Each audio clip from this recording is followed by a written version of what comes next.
The man was simply eating a grilled corn cob when he accidentally discovered a business opportunity. He saw his son's face turn bright red from the spicy corn. Yet the man kept shouting, "So spicy."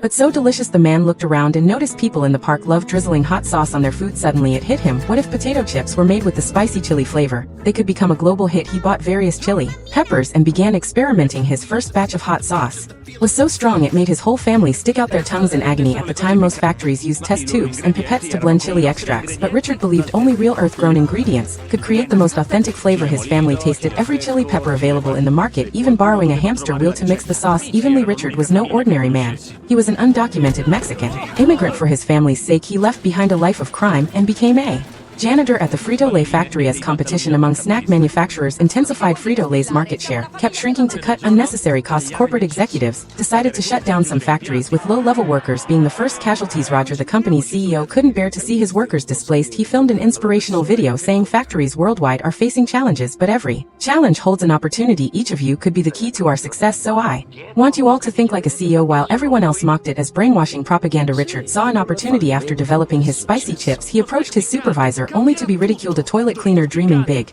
One night, he sneaked into the office and directly called the CEO, Roger, who was in Italy, claiming to be a sanitation department technician. He finally got through to the CEO. After tasting his sample, the president found it so spicy that he couldn't stand it. Strangely, the more he ate, the more addicted he became. Immediately afterwards, Richard received a phone call from the president, who hadn't even had time to wipe his hands. He decided to visit the factory personally, sending the executives into a panic. Standing before the CEO, Richard abandoned his prepared corporate jargon and admitted, "Frankly, I may not understand market share, but I know what it feels like to be valued. If people knew that there was a food product produced specifically for them, it would definitely be a big hit on the market move." The CEO invested in his product. However, after production began, Flaming Hot Cheetos initially flopped, and executives demanded they be discontinued. Richard realized the problem was a lack of advertising. His son emptied his entire piggy bank to support his father. He gathered friends to hand out free samples to passers-by and even bought products off supermarket shelves to recommend to customers. This grassroots marketing worked. Flamin' Hot Cheetos quickly became a sensation, and the CEO placed an order for 5 million boxes, saving the factory. 6 months later,